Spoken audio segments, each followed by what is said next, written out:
The following Conscious Consumer Network recording of a live broadcast is available to purchase in high definition at ethymarket.com. Support free and independent media by becoming a CCN pledger.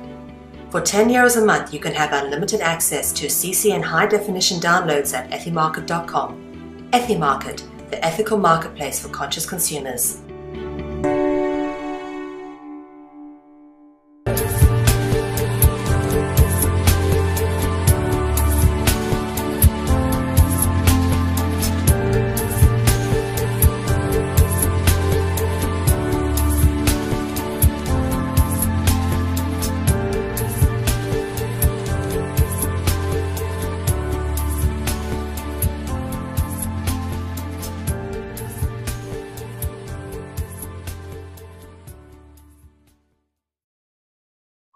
Hello and welcome everybody to what may be the most thrown together round people show today. And that's really saying something. So welcome. We've got Mel joining us today, as well as Danny, of course. So welcome, Dee. Hello, darlings. How are you doing? Other than being, extremely tired and, all the fun stuff going on. All the fun stuff going on. I won't bore the audience too much with the goings on of my personal life, but it's been a hell of a few days. Just a very brief recap. I woke up 6 o'clock on Saturday morning. I moved house, I moved out, I cleaned house, did loads, all that stuff. Literally collapsed from sheer exhaustion 7:30 at night on Saturday. Got up at 6 on Sunday, got kids in the car and drove to Grafton, arriving in Grafton Hospital about 10 o'clock at night, I think. 9 o'clock at night, 9 o'clock. Drove solid all the way with a child in the front seat who was in absolute agony and throwing up and fevered and whatever with tonsillitis. And I think I got discharged from the hospital about 1:30 in the morning. From there, drove to Nimbin at 40 k's an hour because it's really dark. It's heavy fog. I had no idea where I was going. Took me 2.5 hours to do a 1.5 hour drive, and arrived here at 4 o'clock in the morning. Slept for 2 hours. Got up, tended to her all day yesterday, trying to get her sorted. Had a couple of hours last night because it was on and off. So I'm a little bit delirious. I have not been online. I have no idea what's going on in the world. So you're going to have to fill me in on what's going on out there in the world. Mel, I really want to hear what's going on for you at your end and what you've got. I know you've got a lot going on. So that's my life. Oh, and apparently I'm ISIS. So that's okay. Apparently, I'm Attila the fucking Hun. So there you go. Watch out. Take it away. Mel, go ahead. You get your 2 cents in before I start, because literally once I start, it could be very long-winded. Because fuck.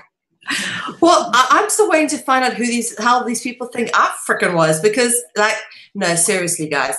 A good place to start is with all the nonsense that's being put out into the media for distraction, as usual. Nothing new, same bullshit, different day. Interesting to see some of it being directed at the local free and independent media of the network. So, yeah, there's a lot of distraction going on at the moment, and we'll get into that. But I first want to just say to Lisa, I'm really sorry to hear you going through your upheavals and all of that again. And, lots of love to you, my love. It's so much. Apparently has a plan and thinks it's really, really funny not to let me in on it. So, joke's on me. Honestly, everything's fine. I can't there is an underlying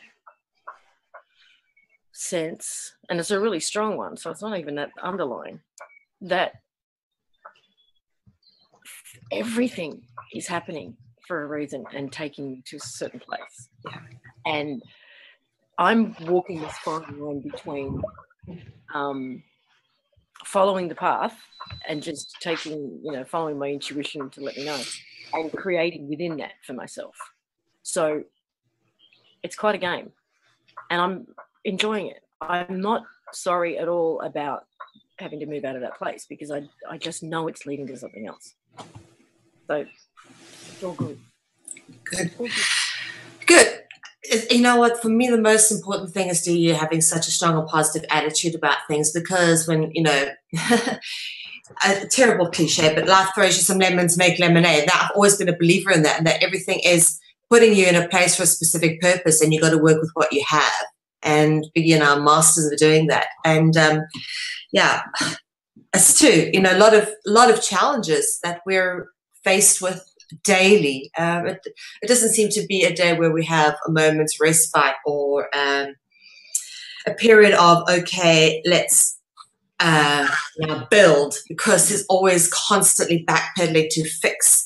We call it, we're MacGyvering things, holding things together with chewing gum and a piece of wire and some sellotape, because it's quite literally the way it is.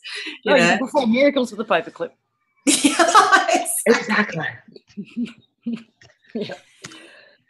And Dee, I want to hear how things are going with you. To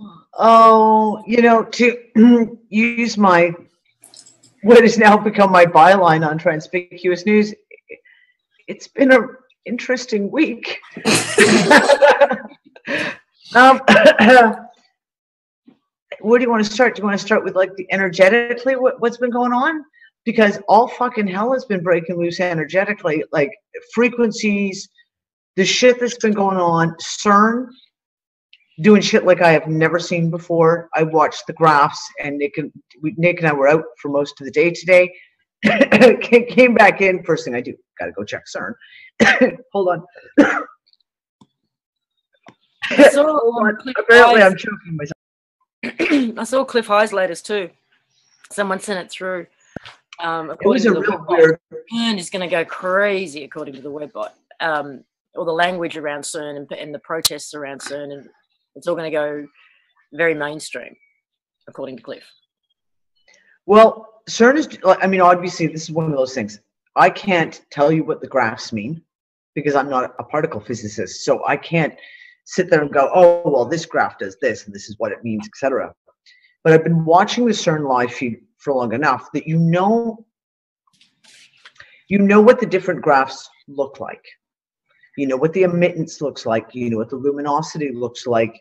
You know these things. And then when all of a sudden you start getting brand new, never before seen motions and patterns, you go, what the fuck is that? And you look at, I go and I cross-reference the times. I've also now got the live feed for the oh God, it's gone right out of my head. The Earth's Schumann resonance out of Russia. I've got that. So then we go immediately jump over to that, go look at what's the effect, go look over at the geomagnetic, go look at the magnetopause, what's going on there. We've had geomagnetic storms, like I get the wave is up. Geomagnetic storms is continuing. We had an M2.1 flare today that was directly Earth facing. I haven't got the data yet to find out if we have a CME, but all the while you've got CERN doing stuff, and some of the shit they're doing, like I said, we've spotted stuff that's going on that's just like, I have no idea where this is coming, what they're doing, because fuck, it's insane when you look at the graphs. So yeah, everyone I've spoken to, people, it doesn't matter kind of where they are on the planet, people have feeling the same thing, hearing things, seeing things. You could say the Schumann resonance is the Earth's response. You've got the CMEs and solar activity, and you've got CERN, and obviously there's a correlation between the three of them and the activity and the readings. That's what I'm trying to find. I'm trying to find the exact correlations. Like I try to look for if there's a spike at 1600 yesterday in CERN, was there something that measured into that we could see in the magnetopause of the planet, as far as the geomagnetics, to the Schumann resonance of the planet, to the sun, and trying to make sure, cross-reference all these things, which is exhausting, needless to say. You end up with like 12 live feed. For those who aren't in Australia, I'm in a spot that is absolutely gorgeously abundant with wildlife. So you're going to hear everything from frogs to kookaburras to native birds. It goes off. And if the frogs go off, everyone goes off. Yeah. They're crazy. Yeah, we have the big leopard toads here, and when they start singing, it's the same thing as like the first time we heard it was like, oh my God, this is a predator, because it sounds like right out of, you know, Arnold Schwarzenegger, the Predator movies. When they start singing, that's exactly what it sounds like. It's one of those predators. It's like, these guys sound like a really bad high school band. They cannot get their shit together. They just cannot quite get their rhythm going. Oh, that's funny. All right. So yeah, energetically, it's been insane. The frequency stuff has gotten really, really strange. We're also approaching that magic period in September. You know, it's currently yes, in Australia. So, you know, it'll either be, you know, a week that never was because nothing will happen. Yeah. Hype, or, you know, or next week when we do the show, we'll be saying, whoa, guess what, guys? It was the hell. Well, you know, when I woke up this morning, because I said it on Conspicuous News last night, I said, look, Nick and I came to the conclusion, either it is going to be absolutely dead silent this week. Like, so dead silent that even the mainstream people are going to go, oh, what's going on? Or, as we said, all hell's going to break loose.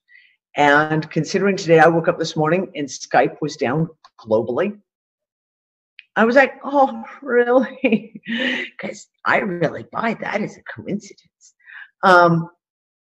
And apparently yesterday, Facebook was down in Australia. Multiple areas of Australia, especially West Coast Australia, had no Facebook for like 12 hours yesterday. I got multiple reports of that from people in Perth. Yeah. And then, you know, news today, and the border closings are getting, in Europe, it's getting more and more and more very in your face. Hungary just passed laws to allow their military to intervene in border struggles.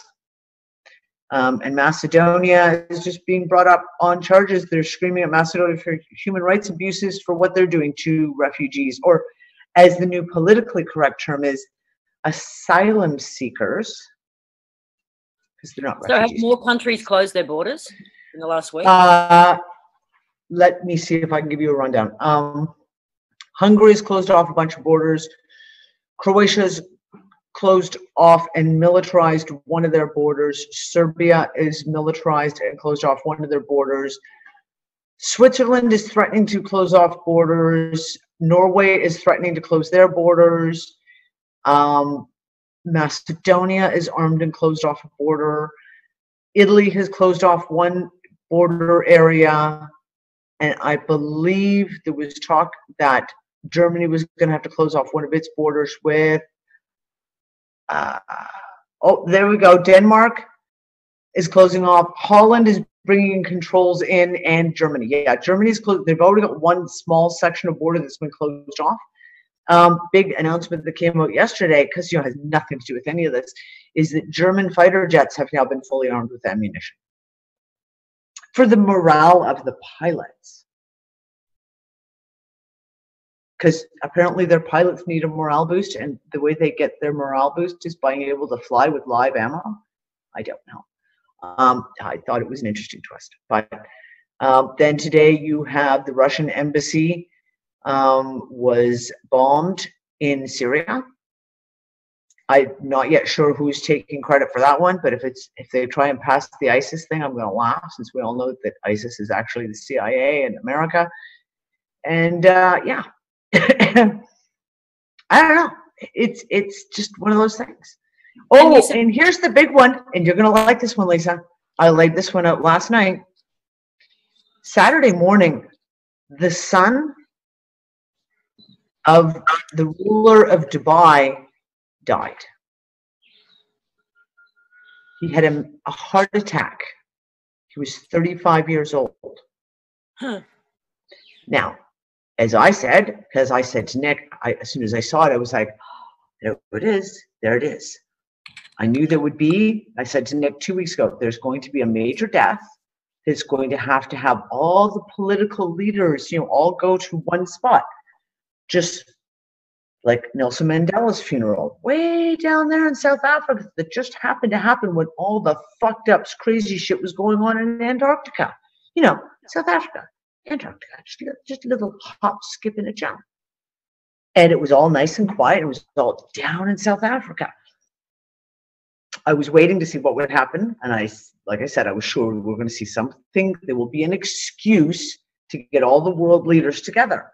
Well, like I said, the son of the king of, he's not called the king, I think he's called the sheikh of Dubai, died Saturday morning. The funeral starts next Saturday, the 27th.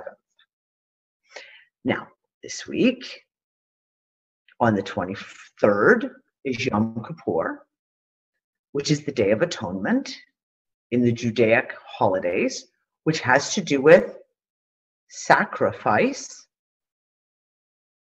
On the 24th to the 27th, the 23rd to the 27th, in the Muslim world, it's Eid, which is the one of the two biggest holidays of the Islamic faith, where it's the sacrifice, and it is the holiday to honor the story of Abraham, Isaac, and Jacob, that Abraham was going to sacrifice his only son.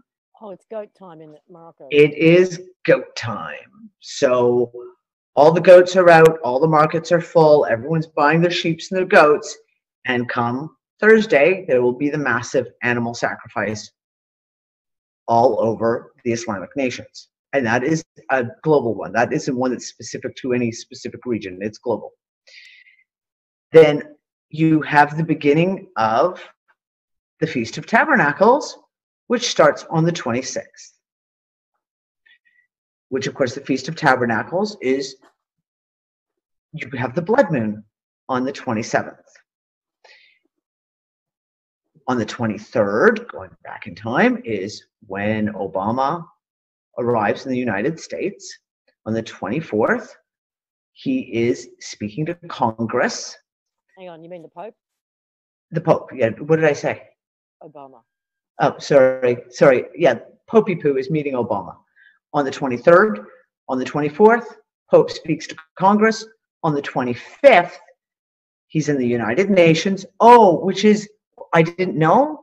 Do you know that the 25th of September is the 70th anniversary of the United Nations? 70. Isn't that funny how that number just keeps coming up? Then he's doing a multi-religious ceremony at Ground Zero in New York. A multi-religious ceremony, which I find to be very interesting. You've got the Pope, Catholic Pope, doing a multi-religious ceremony. And if that isn't a statement of exactly what we all know, I don't know what is. And then they're doing a whole wander through, I don't know, Central Park. And then he's doing mass in Madison Square Gardens that night. And then the next day in Dubai will be the first day of a 3-day funeral for the son of the ruler of Dubai. It does seem unlikely that these events are just going to play out as advertised, one after the other, without a hit. Yeah, they're not selling it. I'm sorry, I'm just not buying it. Can you hear me okay with this new little... Yeah, when it goes down, it gets a little muffled. So you just may have to speak up again. In the chat room, John's put there's been a sudden discovery of a chain of volcanoes here in Australia, stretching from north to south of the eastern region. Is that along the dividing range? I don't know. I haven't read that. Is that John as in Mr. Clark? John A. Oh, so not Apparently okay. Oh, okay. Quiet for the audience. Okay. Yeah, you are. You've gotten a bit quiet now. A little bit muffled. It's almost a little garbled. Can you crank your volume? Click, click, click, click, click. I don't know. Your volume button is loud. How's that? That's a bit better. John, can you send us a link? Can you post a link somewhere? Or I don't have my Skype open. If you could post the link, because I'd like to take a look at that. Oh, and apparently Cache has just announced today, there's a video, that there's going to be a massive earthquake that's going to split 2 continents in half. Oh, and I'm waiting. I don't know. I just put it into this. I was like, yeah, anyone know which to? Because I'm going to say North America is going to be one of them, but what's the other one? Yeah, I know Cache's a Muppet. I agree with you too. But it's just interesting because we have the earthquake in Chile gets almost no media. Almost no. Okay, thank you, Lucy. Just deafened me. Yeah, like the earthquake in Chile got almost no media time. Like it got mentioned, of course. You can't help but mention an 8.3 earthquake off the coast of Chile. And the tsunami. And the tsunami that puts boats, on the streets. But there's been very little, and I commented last night of like, oh, isn't that convenient? Like Nepal ran, like all this shit went on and on and on about Nepal. Chile gets nothing, is the way is media attention. Oh, but you see, we got interesting shit going on in Nepal, and I called it at the time and said, what's going on in Nepal? Well, Nepal just passed their constitution. First of all, the government has been completely fucked for eons. And I just got a message on Facebook from someone in Nepal. They've just passed the new constitution, and the new constitution is so bad because it basically does nothing but pander to the corporations. That's it, pretty much. That the people are up in arms, the religious groups are up in arms. It's like, yeah, no, it's not going to happen. So, yeah, interesting. And there was another earthquake today in Chile, 6.6. Really? I got on the coast again or further inland? Just right off of Santiago. There's been 139 earthquakes today so far. Last check. That was a couple hours ago. Over 3,000 earthquakes so far in September. But nothing to see here, folks. Move right along. Move along. These are not the droids you're looking for.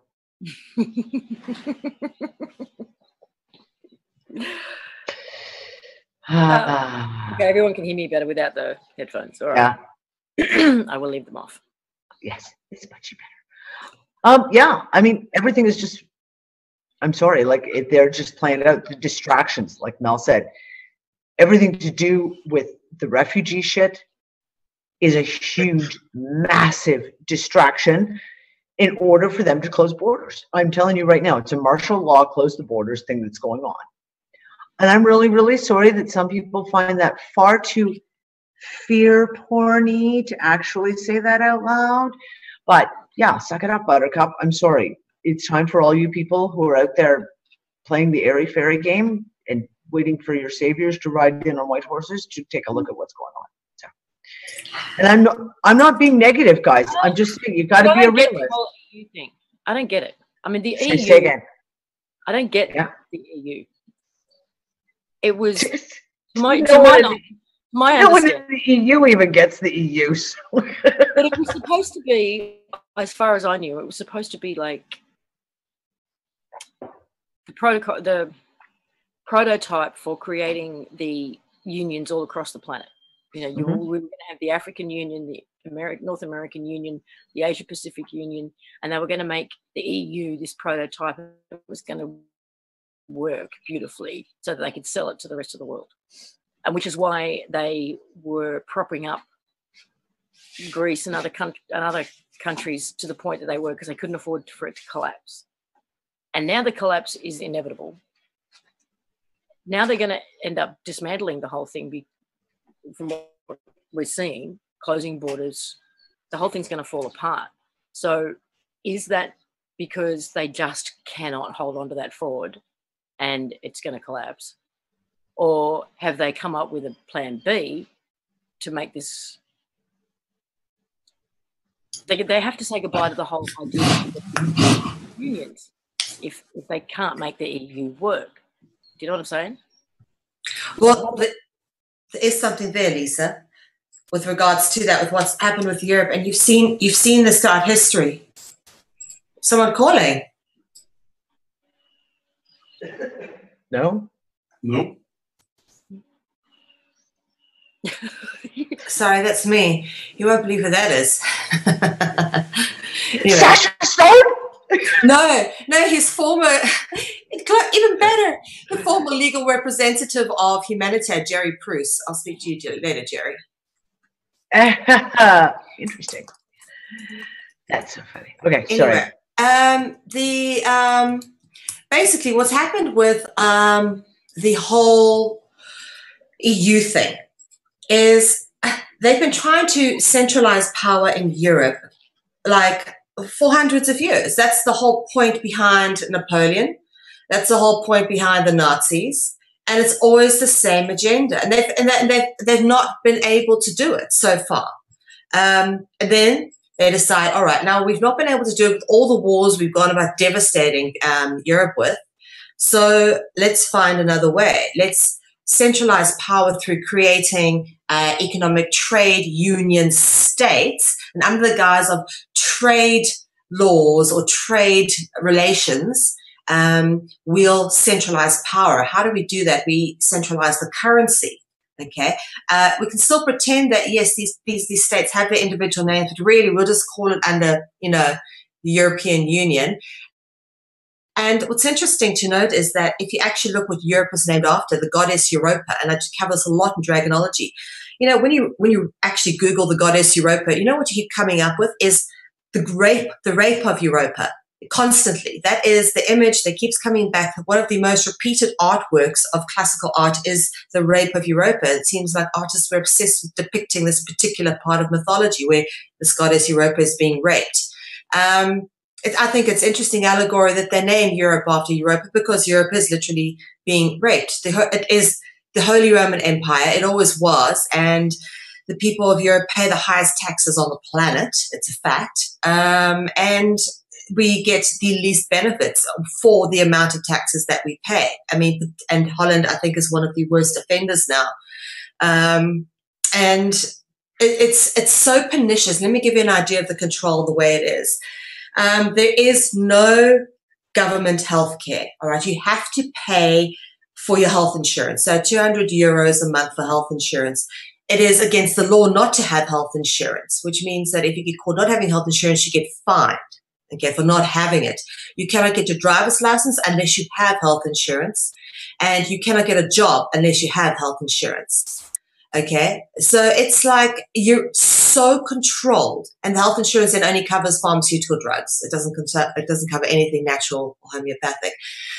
And then, of course, it only covers if you have over 350 euros worth of expenses. Then it kicks in. So you first have to spend 350 euros and then only will health insurance kick in and cover you. So it's ridiculous. It's really so pernicious and so backwards, and it's getting worse and worse. And I want to talk about this refugee thing because it's very important. Because I myself am a refugee, and I find this most distasteful, the way people carry on about this shit, okay?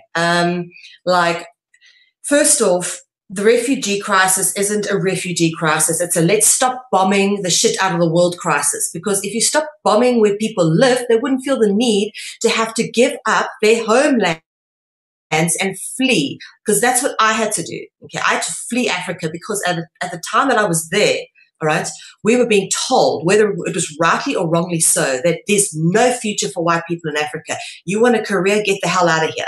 Okay, because that was after Mandela was released and the ANC had been put into power for several years, and suddenly there was something called Black economic empowerment, where no white people could get jobs. Get the hell out of here. Young people, get going, get going. So what did? I got a 2-year working holiday visa, went to London, and you're only supposed to work half the time you're there, which means only for 1 year full-time or part-time over the 2-year period. But everybody works illegally, and I worked full-time over the 2 years and went traveling in between as well. But when I was there, I knew that my parents said to me, don't come back. Find a way to stay there. When your visa expires, what you're going to do, okay? And thankfully, I met Biggie. We literally did the whole marriage thing, which I've never believed in. Even as a kid, my mom's been married 3 times. I never believed in getting married, so I'd never do it. Only did the whole paperwork thing at a registrar's office. No big fancy ceremony. I even wore all black because I'm so anti-establishment. Because of the fact that you need a visa to stay in the country, and you can do that through marriage, through that process. Biggie and I are still together 14 years later. So what does that tell you? We're, out of choice. The simple fact is that I myself I am a political refugee. That's the bottom line. My book is banned in my home country now, and I don't even know if I can get back in without being arrested. But the simple fact is that people have to sometimes leave their home country to survive. What would you do? You got kids, and you've got no chance surviving because it's being bombed. You just sit there and wait to be firebombed or whatever. Some people have to get up and leave.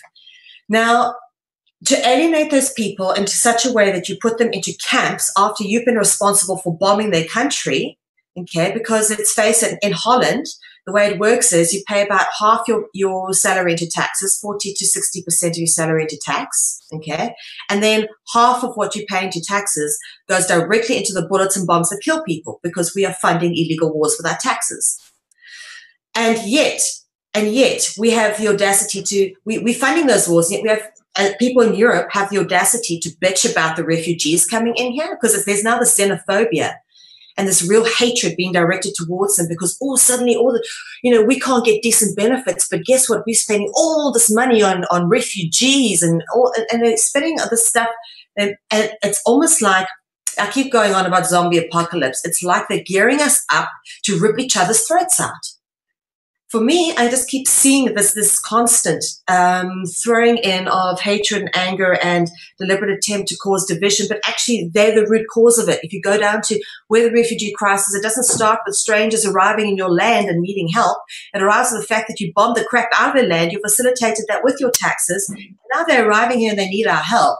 And I see images of these refugees having food thrown at them like dogs. I mean, these poor people have had to abandon everything. I know what that is like, okay, and had to go to a foreign land, and they're trying to just make their way. It's not enough, and yet they still have to have food thrown at them.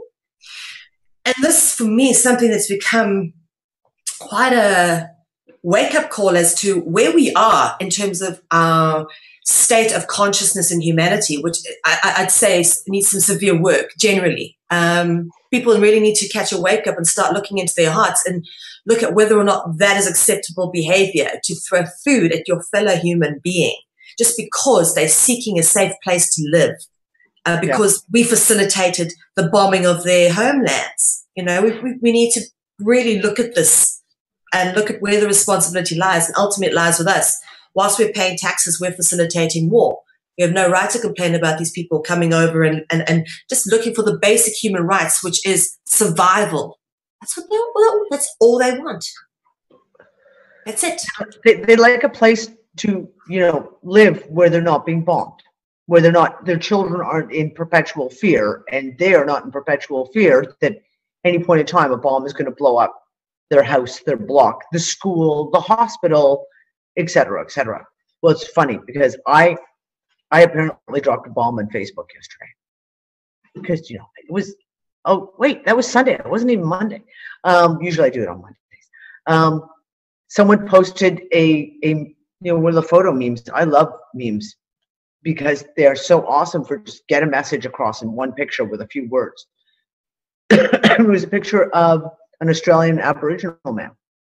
And it was basically saying that 100 million Aboriginal people have been wiped out off the planet because of what's been done.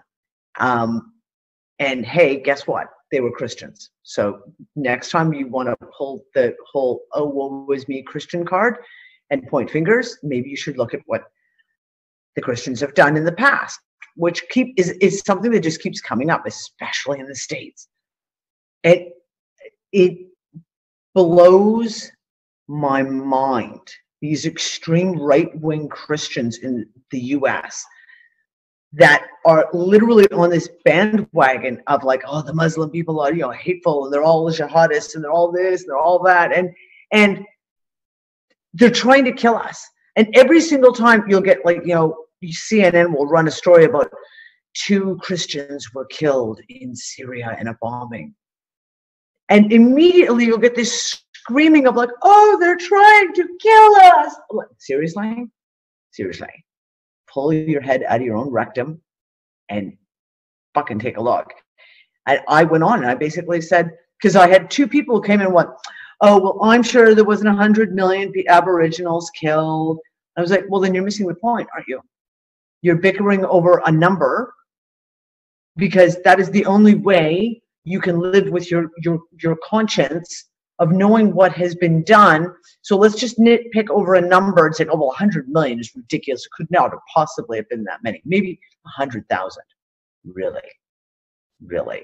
And I said, look, this was done in the States. It was done in Canada, New Zealand, Australia. It was been done in South America, everywhere. It's still being done to this day. And yeah, you know what? Sorry. It was the Christians who did it. And people want to say things like, oh, well, it was just prisoners who went to Australia. I'm sure they weren't Christians. Really? Wow, you're just fucking a moron, aren't you? Yeah. And this rhetoric of divide. And when the whole picture was, of course, just pulled out everywhere of the little Syrian boy drowned on the beach. And there was all these memes coming out where people were like, oh, but look, we have our homeless vets. No one's looking after our vets, but you want us to look after. And then they pick a picture of like a woman in a very nice jacket and obviously wearing the hijab over top.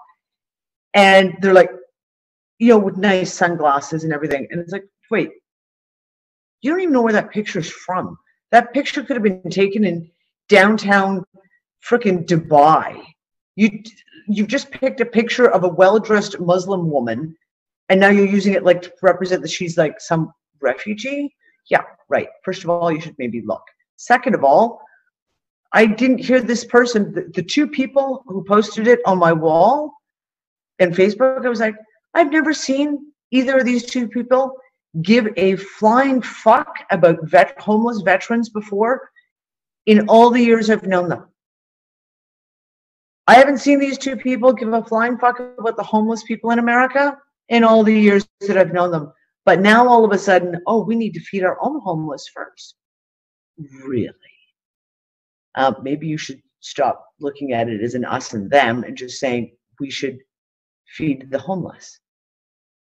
Just go the homeless, because the Syrian refugees, the Libyan refugees, the Central African Republic refugees, the Libyan refugees, they're homeless, just like the vets, just like the people in Canada and the States and in the Netherlands and in England and in Australia who are homeless and living below the poverty line. They're all fucking homeless. All right, that's my diatribe. I'll shut up now. I'm sorry, but I missed your diatribe. I had a phone call with test results for Rani. Divide and separate. Just divide and separate. The whole refugee thing is such a distraction. Look at the people. Look at the flush of people coming in. Blame them for everything. My favorite one, oh, look at all the garbage they left behind. Right. Now, if you look in that field, do you see a garbage can anywhere? No. The people are walking for hundreds of miles, and you're mad that they didn't take their garbage with them. Right. Again. Head, rectum, remove. Thank you. Go to any Australia Day, New Year's Eve, any celebration in Sydney where you've got hundreds of thousands or millions of people who gather on the harbour bridge and around the harbour and stuff like that. You should see the rubbish the next day. The cleanups around 2 o'clock in the morning. And it goes for 24 hours. And that's Australians leaving rubbish on their own soil. Yeah, I posted a picture of, this is the mess that was on the side of the road of the people walking to Germany. Here's a picture of what was left after Burning Man in England. And it was like, holy shit. Now, again, talk to me about refugees being just terrible people who leave their garbage everywhere. Again, anyone? But how does this play into the question I asked earlier about how the collapse of the EU takes down the whole concept, really, with it, of all of the other unions that were planned to be put in place? So they take it from here. Agenda 2030. Agenda 2030 is about a one world government. They've gone past the whole EU, NAFTA. That was like the 80s plan. That was like the plan that they had in the 80s. Right? They're going to make these consolidated. We'll have the North American Union, the South American Union, the European Union, the African Union, the Asian, whatever. That was their 80s plan. Agenda 21 comes rolling in, and it rolled, and now you've got Agenda 2030, which is about to be announced on Friday for the 70th anniversary of the United Nations with Pope. This is a one world government. Well, in order to pass that, in order to even have a hope of passing that, you have to convince the people. So what is the one way you convince the people that they need change? Is you have to make their living conditions right now so horrific, so terrible, so horrible that they beg for change. But if you the change with a nice shiny bow. But how are they going to sell? I get that the unions were a step to a one world situation, and if they're going to try and bypass that now because they're running out of time and they're just going to go straight for the global, how are they going to sell the global if the EU didn't work? And the reasons people's living conditions in Europe in particular have deteriorated to the degree that they have is because of the EU. But don't you understand that the whole problem with the EU is Greece? Yeah. Sorry, but I'm sorry, that's the dead on truth. I mean, that's, and by the way, Tsipras got voted back in again. He's Prime Minister of Greece again. I seriously, I shit you not, you can't make this shit up. It's just ridiculous. I was just about to say what is actually going on is they're just making it up as they go along. There is no logical, you know, if you could say, okay, there is no logic to what they're doing because it doesn't feed into anything that's constructive. And we think, you know, as a logical person, you think of creating a life in a constructivist way that's positive. These people don't work like that. It's all about destruction for them. So nothing makes sense to us. You know, and they'll come up with some diabolical, I mean, they might even drop a nuke or CERN or do something, create some kind of natural disaster to bring us to the brink. Oh, and that's the reason the EU failed, you know, because of this huge freaking disaster. Or draft everyone into all the men conscription, which is just around the corner. Draft everybody into war.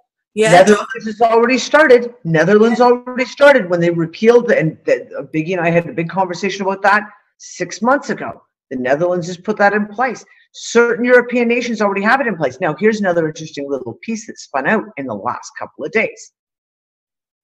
The whole European army has come back up into focus again. Because for the last 2 years, they've been trying to perpetuate this thing of we need to create a European army, a European military.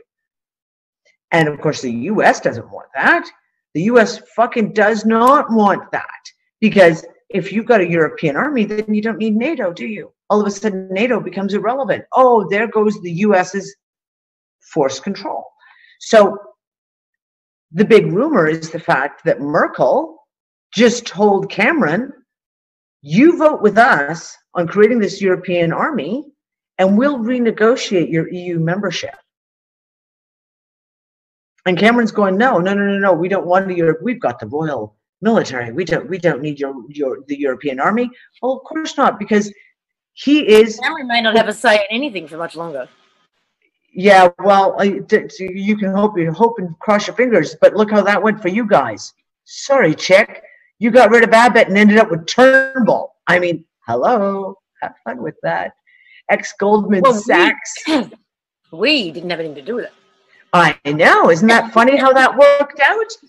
Did people get a chance to vote on this? Where's the democracy there? They just did. That's the second time they've done it in the last couple of years. I know. Same thing has happened in Greece. They play that one out in Greece all the time too. So this is the whole thing, but everything's becoming very visible at the moment. Everything's becoming very visible. And the whole thing with the crash of the European Union, comes back to the one thing I've said all year this year. They've been caught with their pants down, and everything they've tried, the proverbial they, is not working. And now they are at desperation point. And desperation point now is kind of turning into almost like an every man for himself. And the whole closing of borders thing is the beginning of martial law. It is the removal of the Schengen state, so that now you're going to have an issue where Europeans are not going to be able to travel anymore back and forth, which was one of the main selling points of the EU, was the fact that people within the European Union would be able to travel everywhere, live anywhere, work anywhere. Well, that's all about to come to an end. They're desperate. And now it's to the point of this martial law thing. And I think it's because, again, people are waking up too fucking fast, and the people aren't buying the bullshit. And when it comes down to financial collapse or economic collapse, if you want to call it that way, they need to have the people in place to control the people, because all of a sudden the people are going to turn around and be like, excuse me? Because I can pretty much guarantee that when the shit that happened in Greece and Cyprus happens in Germany, in France, in Italy, in Spain, in Ireland, in England, it's not gonna go well for them, because the people will stand up. I swear to God, in Spain, they've had major demonstrations every single week in Spain. And I'm not talking about, 2,000 people showed up to demonstrate against whatever. Each one of them is like 500,000 people. 2 million people were in Barcelona just this weekend. The Spanish people are fucking pissed. And if they turned around and tried to pull the shit that they did in Greece, in Spain right now, there will be revolution. There will be a bloody uproar, the likes of which, and that is why I think you're seeing the closing down of the borders and the militarizing of the borders. Because if you've got the military already there, to look after the refugee problem, well, they're already there. And you can't tell me that Germany flying around with their military jets with full ammo now, all of a sudden, for the first time in 2 years, is because of a refugee problem. Or a morale issue. Or a morale issue. I'm sorry. Although I'm telling you, one of the best articles I read was the Netherlands military complaining that they have so little money. This was about 8 weeks ago. They have so little money that they don't even have the money for live rounds. So now when they're out on exercises, they have to go pew, pew, bang, bang. And it's so bad for morale for the Dutch military. Stick that in your pipe and smoke it. Seriously. Yeah. That's very interesting, because they don't give a shit about the morale of veterans, do they? Nope. Yeah. No. Their job is done. Yeah. They can just go away and dig a hole and bury themselves. Yeah, and the guaranteed more ammo won't make those veterans' morale any better. It's just ludicrous.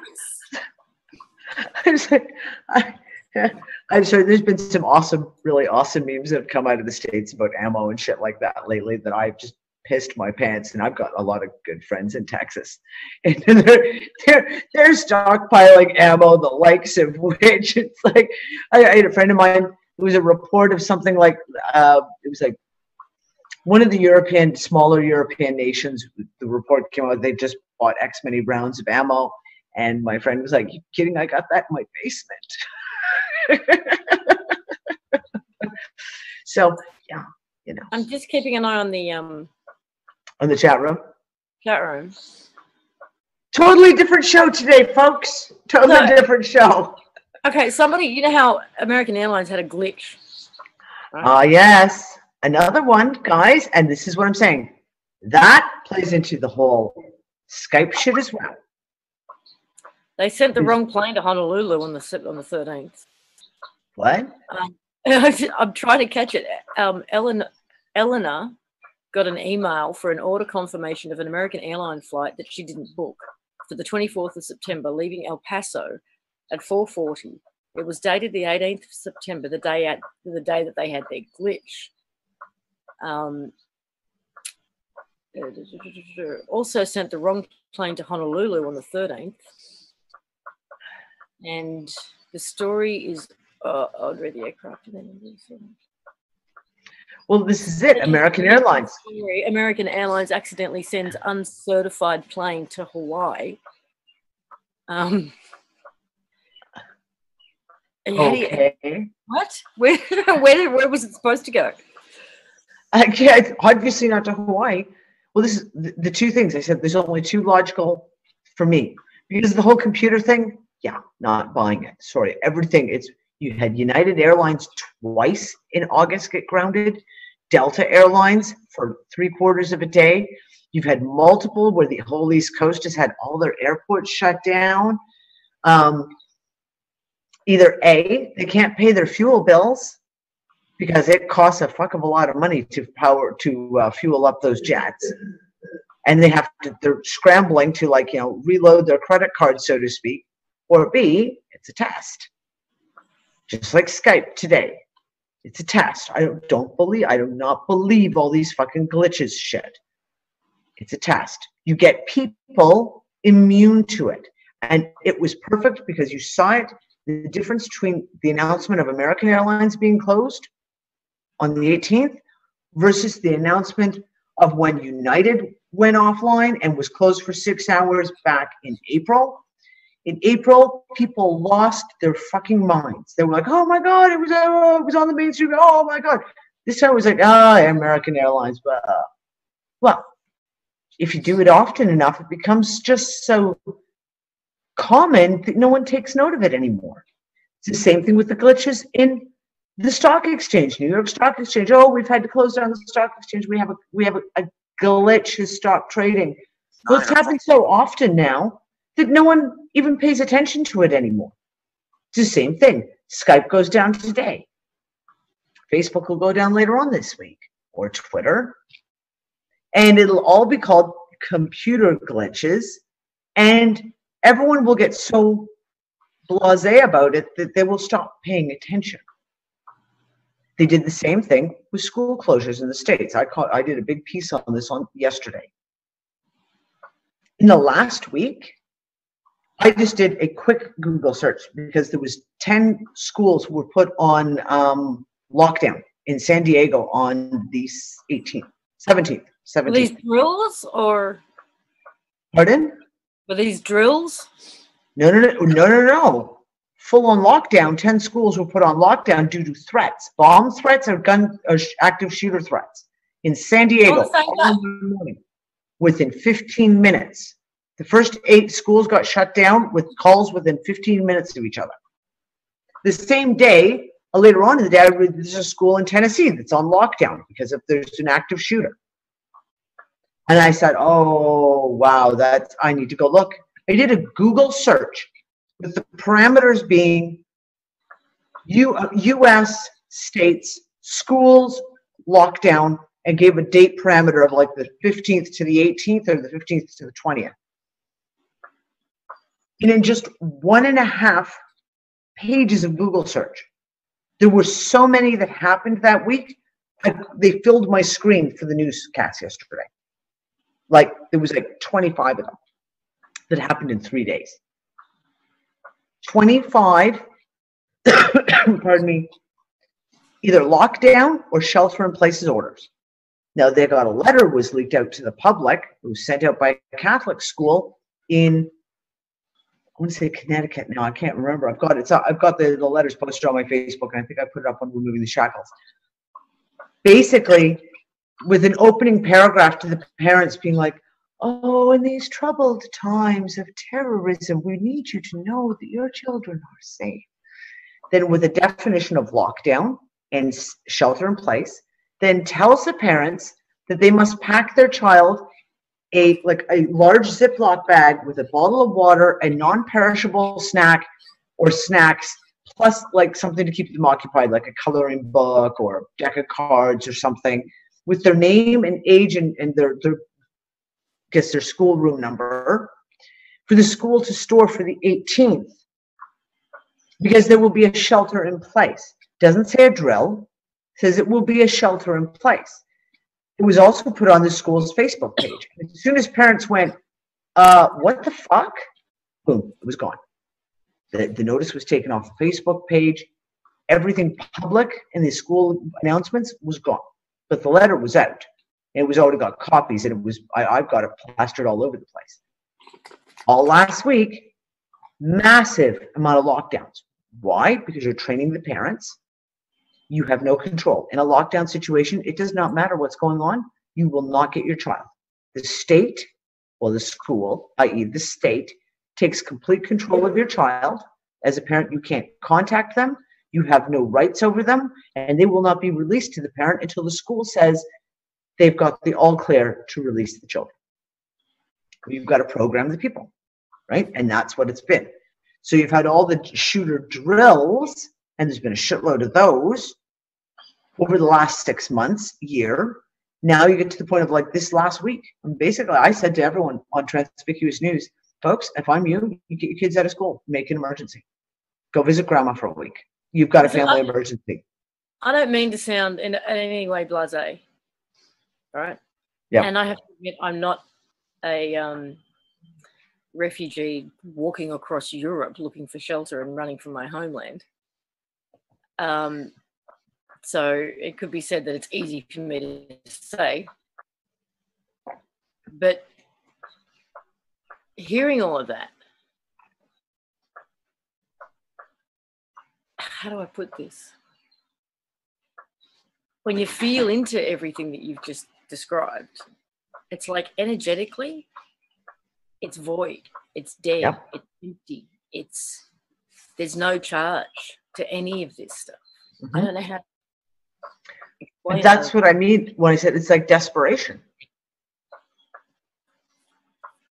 The only thing that's actually happening that is the refugee situation. You know, those people's lives are being directly and adversely and horrifically affected. Yeah.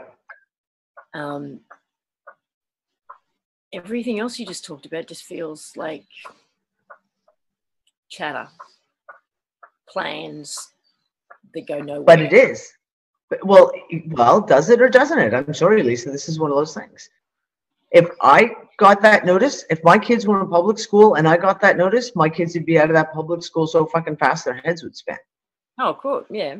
You know, it's a setup. And that's what I'm saying. When you look at it, it's a programming, right? You've got to program the parents that they do not have control over their children. The state has control. The police have control. The school has control. You have no control over your children. And there's been multiple statements made in the U.S. by politicians and other like leading figures, heads of big corporations type thing, that have basically said exactly this kind of shit. It's a programming meme, right? Because you've got to make the people immune to it. If it's in their face every day, they become immune to it, and therefore they don't react anymore. So that when something happens, and it does happen, i.e. Skype really fucking goes down because, something's been done, or Facebook, or etc., people are blasé about it. And they've got like a 10, 12-hour lead time because everyone else is like, oh, fucking Skype's down again, whatever. And they don't see the ramifications of your communications have just with the outside world have just been cut. And it's all programming. That's my opinion. It is literally just a setup programming to try and get everyone used to all these things happening. Here's the other aspect of this, which plays into it. And it's very much one of the reasons why Biggie and I don't do the whole let's go to protest public gatherings or organize conferences where a whole bunch of people are in one room together. And that is the aspect of perfect environments for mass targeting or agent provocateur action. Now, schools for me, again, nothing more than prisons or institutions. However, at a certain time of day, you can guarantee that every child between a certain age is in one of those, which means that, say, my hometown, there were 30 high schools. If the army rolls in, they can be guaranteed of getting near enough every child between a certain age by just parking a couple of military trucks outside the 30 schools, grabbing all the kids, moving them to a military base. Then you contact the parents, come dinner time, guess what? We have your kids, you do what we want. That's the thing about having schools, unfortunately, and having children all gathered in one area. Don't want to put the fear into anybody. Your kids are at a huge amount of risk. I remember the amount of bomb drills we had at school where they would have they were all drills. We had a couple of bomb scares where someone called in a fake bomb and whatever, kids were paying truant from school, decided to play a trick on the school. We've all done that, not me, but many people I knew did that. But they would basically march you and you would all go stand in a certain place, and what they would do with that, have the military trucks come pull out outside the school in case they had to take the kids away due to the bombs going off. All right. But the bombs never went off because it was always just a drill or some kind of whatever. But knowing then how efficient and organized that was, how easy would it be for the military to round up all the children based upon the fact that all the kids are in schools and they know exactly where those schools are. Okay. Exactly where those schools are. It is a very, very easy thing to do. Quarantine all the schools. This is the issue we face and what people don't understand. And again, I got used to this growing up in South Africa where we started seeing a lot of the ANC bombing of churches and things. People congregating together creates a lot of risk and creates target areas. What is the most daily congregating group of people? And that is children between the ages of 5 and 16. They go to school. And they're, easy to get hold of them, easy to quarantine them, vaccinate them. And I was vaccinated at school. They came round and stood us in a line. My mom and dad didn't have a say over whether it happened or not. Yeah. Easiest thing to do. And think about what happened in Canada with the Indian residential schools. These RMCP guys would literally go in boats, go park at a village and kidnap the children, take the children, and then take them off to these schools. And some people never saw their kids again because they died or whatever. What's changed? Nothing's changed. They can still do that. They can still come to the schools, take the kids off to a military base. They can still freaking do this. And this is, again, never wanting to throw the fear of anything into anybody, but another reason why homeschooling is such a good thing. And with, the availability of online access to, fantastic things like Laney stuff and whatever else, world schooling and the interaction you have with other children. It's not a case of, you need to socialize your kids anymore. Well, you can. They've made it on purpose impossible for a parent to stay at home and educate their children because you need two incomes. There's no one at home to do it. Yep. But that's the plan, right? I mean, that was the plan in the turn of the century, in the turn of the 1900s, when this was all started. That's what the whole women's right movement was about, was to get these women to go to work. Therefore, their children would go to daycare and would go to school. Therefore, they would not be in charge of their own children. That's the whole women's lib movement. That was the main reason for it. We need to get these women in work. A, we can tax them. B, it gives us access to their kids. And then you have, let's go into it, like formula and, the whole thing. Like, let's not even go down that road. But that was the plan. That was the plan right from the get-go. And this is the thing. I said this when California passed the mandatory vaccine laws for sending your kids to school in California. Children must be vaccinated, mandatory. There's no excuses anymore. And I said, the one good thing that's going to come of this is all of the people that I know that are hardcore vaccine rights people in California, there's not a hope in hell that they will send their children to school, because they know that even if they did, they would probably get taken away and get vaccinated anyway. So all those kids got taken out. A lot of kids got taken out of the school system in California, which is, I'm sorry, is fucking awesome. And I know it's hard. Listen, like Lisa, how many conversations you and I have had? You know, you make the decision to be at home with your kids. Nick and I, that was the decision we made 13 years ago. That there would always be one of us home with the kids. And we lived on one paycheck and moved to whole different towns when you couldn't find a place that was you could rent. You'd go and move to the town that had the cheapest rent around, because that was the choice you made, so that you could look after your kids. It's not easy, but it's doable. It is doable. We did the same thing. Yeah. When I was working in film and Phil was working in sound, you know, it was like whoever got first dibs for who got a job, you know. It's like, I got one, so you're home with the kids. You're home with the kids. I got the job. No, I mean, I don't know, folks. This week is just ridiculous, and like I said, the energetics have been really fucked up.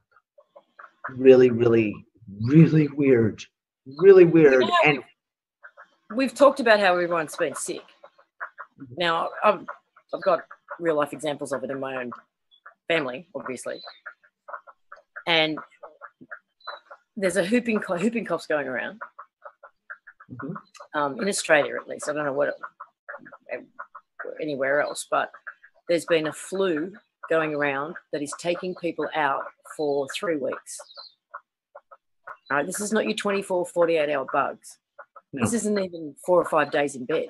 This is 7 to 10 days in bed and 3 weeks total, really, recovery.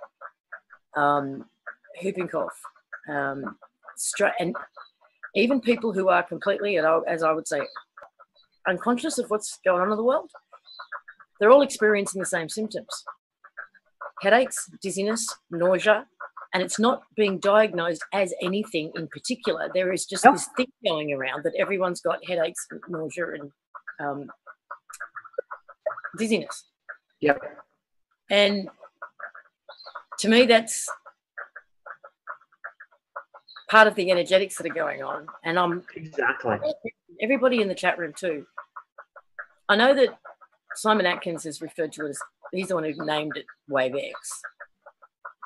But how many people are independently, not just jumping on Simon's bandwagon, but completely independently have come up with this business about some sort of energetic wave that's heading our way?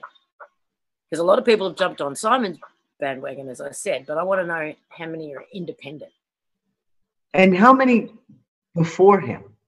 Like, is this because I don't pay attention to this shit. So, well, is this the event that was talked about, or before? What? Exactly. Is this just a new thing? Is it a new meme? Kind of like your whole Mayan calendar, December 21st, 2012, blah, blah, blah. Is that what this is?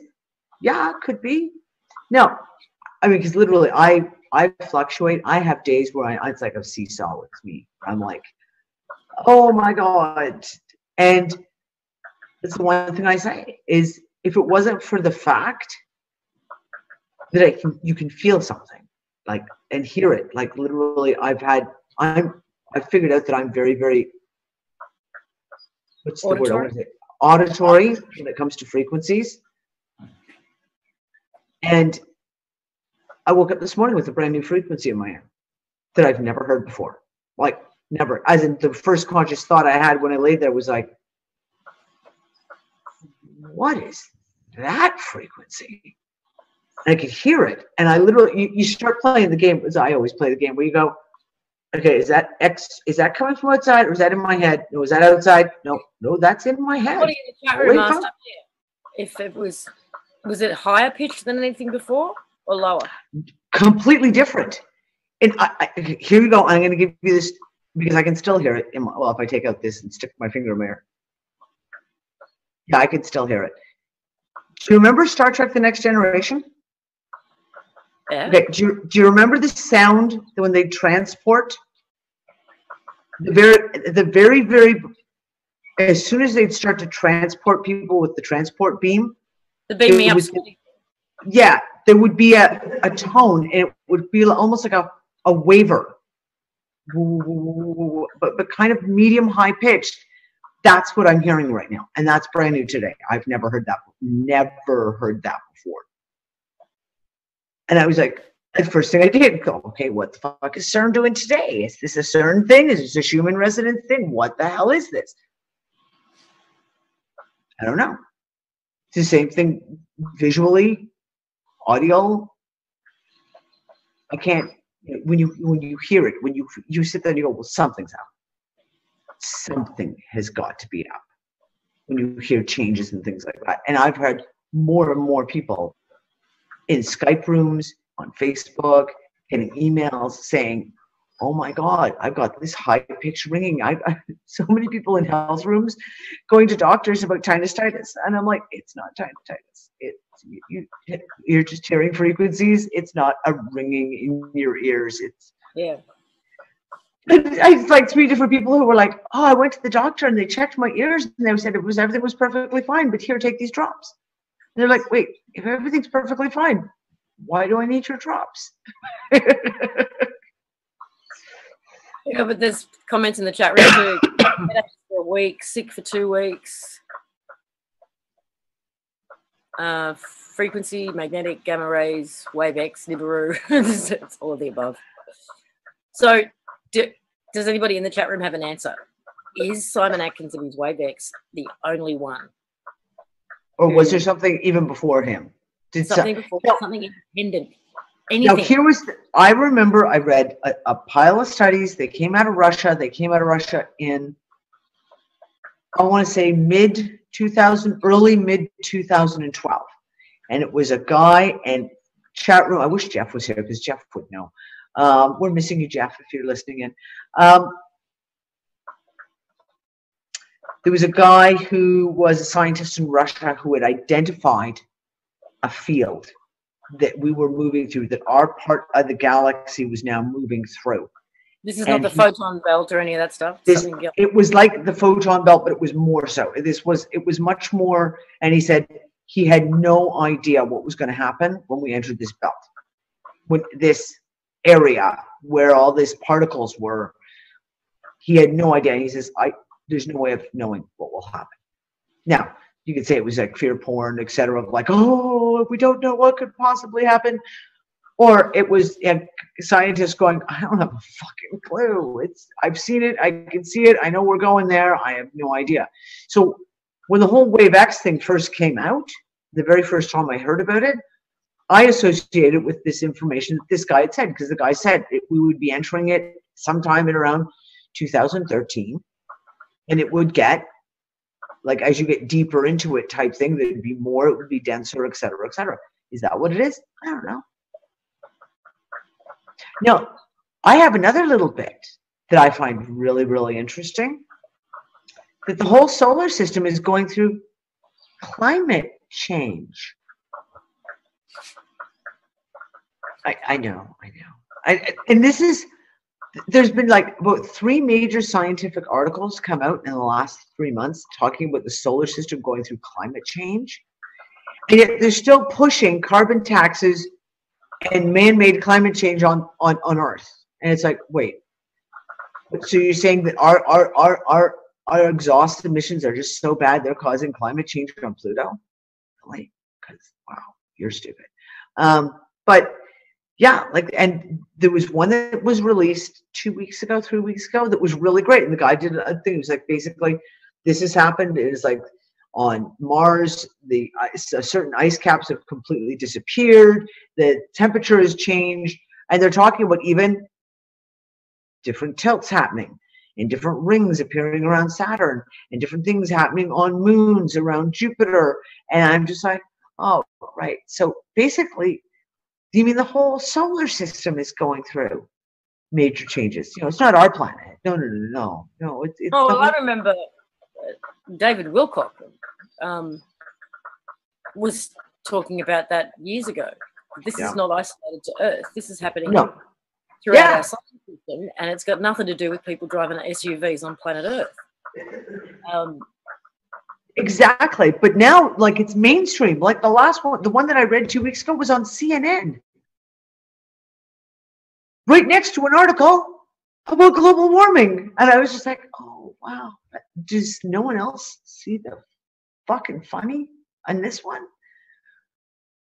2 + 2 = 4. Apparently. Well, because if they don't focus on the global warming issue, then they can't push the new coming one world religion of environmentalism. Yeah.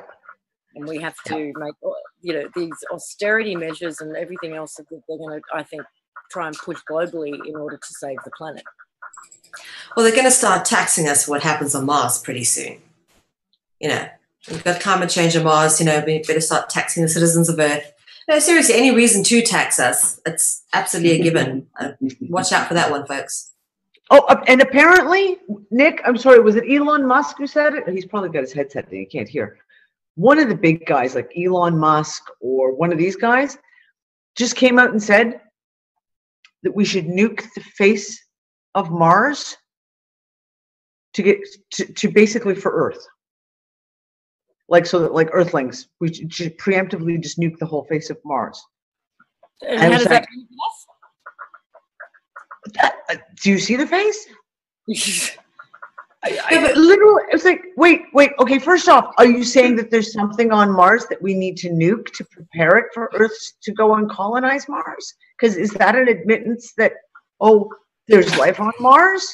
Because, I mean, the only reason you need to nuke the face of Mars would be if there was life on there, or perhaps people there, indigenous people that you just wanted to wipe out. Like, so what is the nuke? The nuke is it's just the latest blanket covered in smallpox. But so, it's amazing that they actually have that kind of mentality where there could be any number of human or other races living there if you follow any of the information of the people that we've been interviewing over however many years, okay? And they just want to nuke it. I mean, what about, it's no regard for life. It's just it absolutely flummoxes me that they come up with that kind of ridiculous, retarded solution. Just it's nuke things. It's what we'll do. We'll nuke it. It benefits us. If it's to save you, what? Where's the? I don't know. Well, you see, we're supposed to colonize Mars, didn't you? Are you just not paying attention to the news? We're going to colonize Mars. So if we nuke it, we won't colonize it. No, that we can colonize it. They want us to nuke Mars in order to prepare for us colonizing it. What? I know. Trust me. Again, I can't make this shit up. This is right out of the mainstream news. And I agree, Biggie. Not the beer part, because I don't drink beer. Ew, disgusting stuff.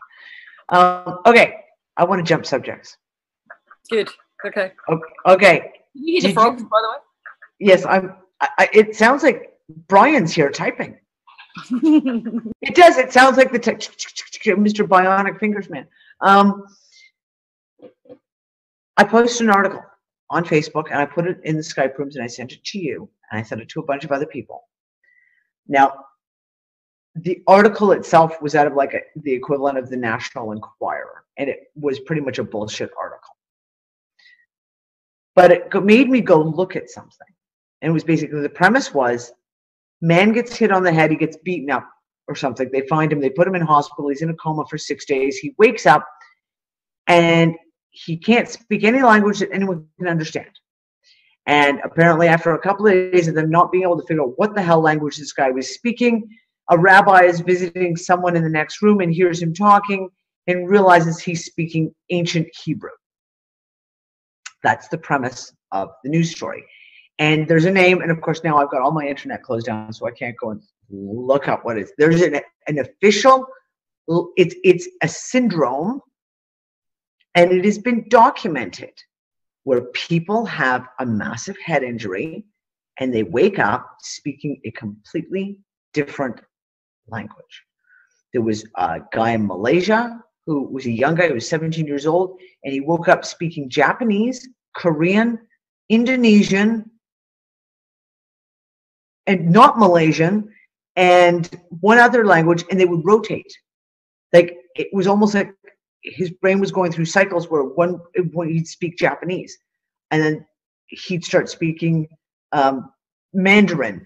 And there was a guy in Australia who, I can't remember what language it was that he woke up. I think he woke up speaking Chinese and German or something ridiculous like that. And forgot English. Completely forgot it. Their home first language is gone, wiped out. Almost always comes with either head trauma or following a massive migraine headache. So what do you think? Do you think it's past life memory? Do you think it's... No, I don't. You know, we talk about cycles, and we kind of talked a little bit last week about cycles. The fact that time is not linear, right? And you talked about, say, your 100-year cycle. Well, we'll call it 100 years, 200, 500 years, whatever length the cycle is. And you talked about your slinky. And we said, as this is an experiment, you never run one. You never run one experiment. You run multiple experiments, and you have a control to run the experiment on different levels to see how the experiment turns out. But time isn't linear. So what we see as cycles, what if those are all running in this moment of now? And it's just a dimensional, whether you want to call it, it's another cycle, they're happening in another dimension, it's, you know, touching hours, etc. And we've had multiple conversations about the memories that we've had and things that you've seen in dream times that are like from somewhere else. And you know it's you, and yet it is not your life. It doesn't have anything to do with your life. And I sat there and went, what if in the head injury, that person is accessed or jumped from one of the other experiments, one of the other dimensions, one of the other cycles, kind of like we talked about timeline jumping. We talked about, you know, the stories that we've gotten of now so many people, if someone's died, and now how many stories have you gotten? I've gotten 3 more this week after the show of people saying, oh my God, I know this person died and now they've just reappeared in my life again. Yet I know for a fact they're fucking dead. One woman said to me, I attended his fucking funeral. I know the guy's dead. He was in the casket. I saw him. And now he's 15 years later, he's just reappeared. He's alive. So what if this is a crossover?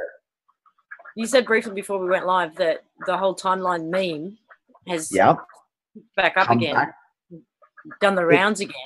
It's done the rounds again. Has there been new glitches noted?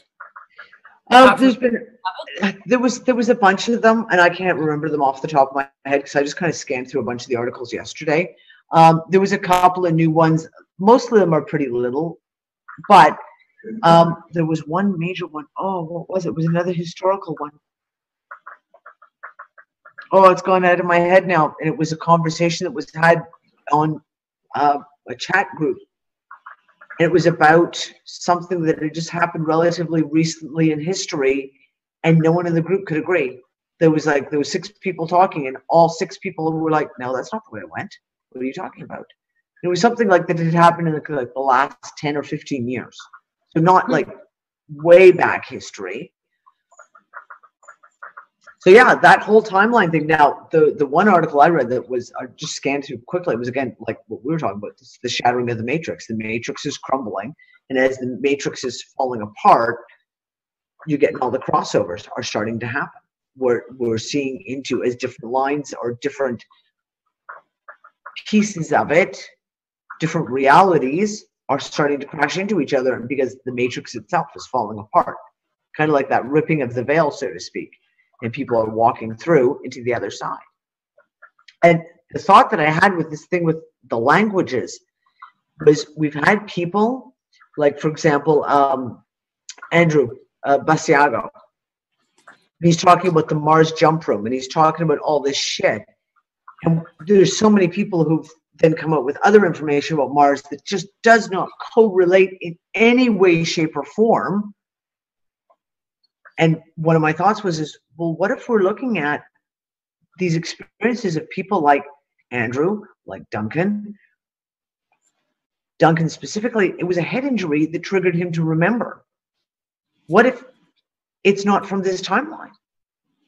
What if it's from another timeline or dimension, how reality, another experiment, another time loop cycle that's running concurrently, and we're playing parts on all these different, we're actually in each of these different cycles, which is why we have these bizarre memories that come up of meeting people or seeing people or just interactions that didn't actually happen. It's because it didn't happen here, but it happened over there. In the Matrix movie, in the real world, it's actually 20-something or other. But in the Matrix, it's only it's the 1990s. No, because he says something was like 27 something or other, or we think it's we think it's like 2500 or 2100 or 20. You know, I can't remember the date they give. No, either can I. But it's not the 1990s, which is what's being played out inside the Matrix. Yeah. And that sort of popped into my head last night in regards to this whole idea of cycles.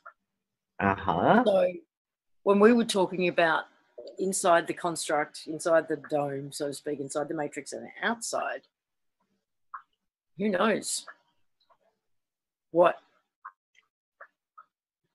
era, epoch, or whatever is happening on the outside, and that on the inside, it's literally just this 100-year cycle that's just getting played out and played out and played out. And every time they press reset, a whole new history is written in for us. They make tweaks and changes to account for whatever evidence is there that we created for ourselves in the last 100-year cycle. You got to account for that. Well, now there's this relic that wasn't there the last time, so now we've got to throw that into the story about where that came from. Press reset. The whole thing plays out again for another 100 years. But like I said, what if it's not being played out one after another? What if it's all playing out concurrently? Time is not linear. No matter how you look. I agree. That's why I'm sitting here going, you could outside the construct, it's not linear. Yeah. But with however our consciousness plays into what's going on inside, it is happening in linear fashion to our consciousness, and it's getting reset. Yep.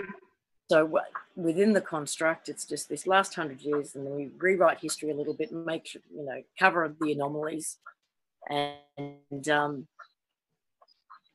press reset, and away we go again, and away we go again, and away we might find that outside this construct, it's what we might conceive of as 4,500. 283,000. I mean, who knows if time is measured at all out there. Yep. But that's, I don't know. I don't know why this 100-year thing is a real,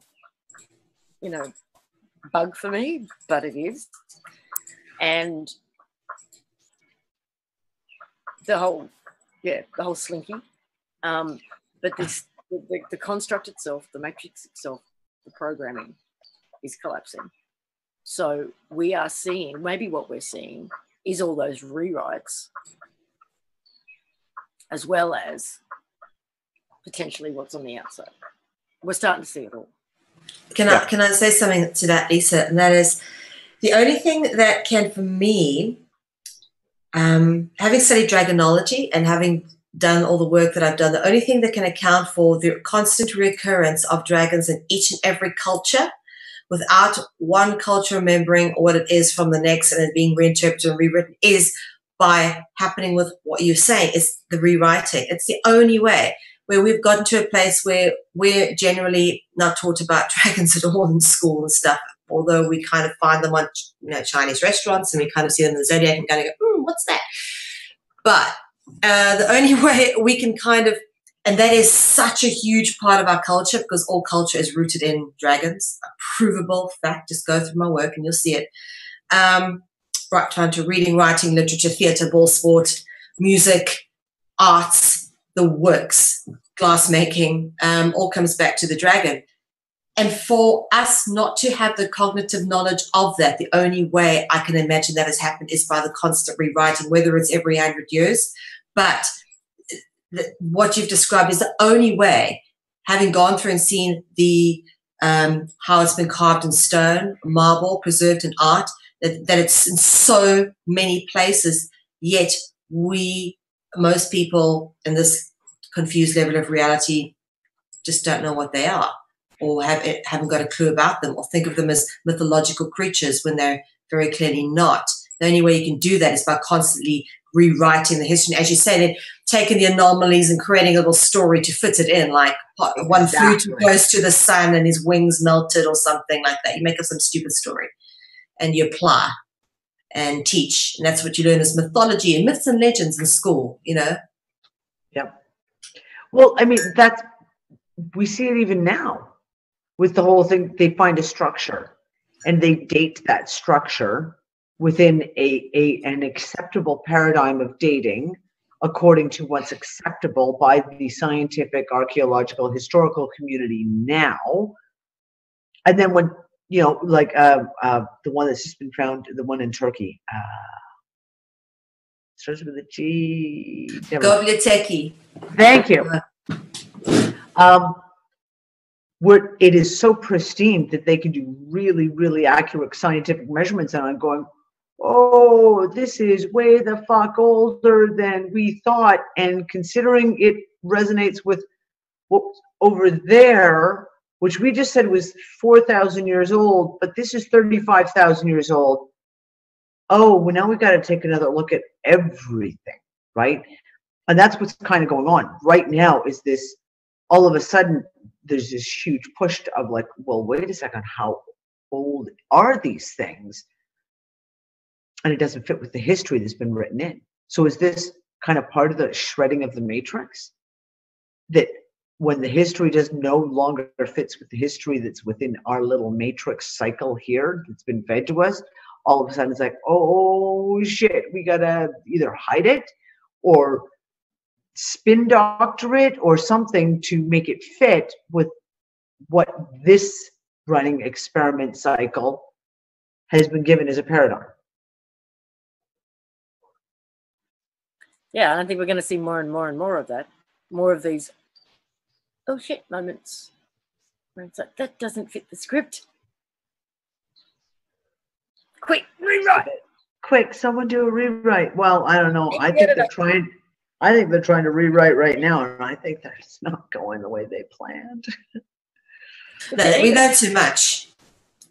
Well, that puts what we're seeing currently in a different light too. I mean, if they're in the process right now and have been for a couple of years, probably since the end of 2012, to press that friggin' reset button and it's not working, then a lot of what they're doing right now could be hiding.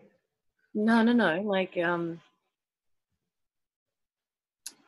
remnants. Let's create the remnant that we need so that when we finally do press the reset button, we can write that in to the next story, which is going to change their concept of their history yet again and of who they are.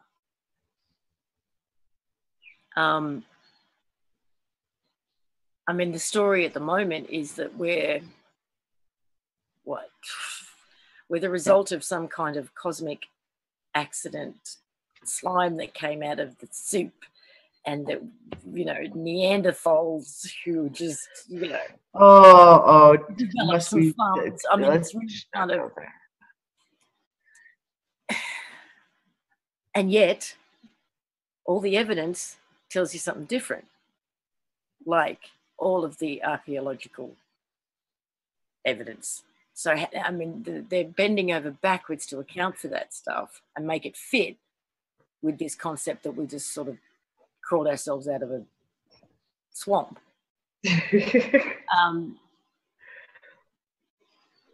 But now, I don't know, there's something,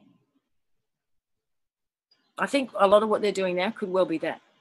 We need to plant the evidence that we can then write in and explain for the next cycle. Well, we've talked about that for like weeks now. The whole idea of like they've got to write themselves into the next cycle, write themselves into the next cycle, right? So you have to make it relevant. You have to get everything set up. I get it. I think you could be right. Too bad they're not going to get another cycle. Fuck it, I don't consent.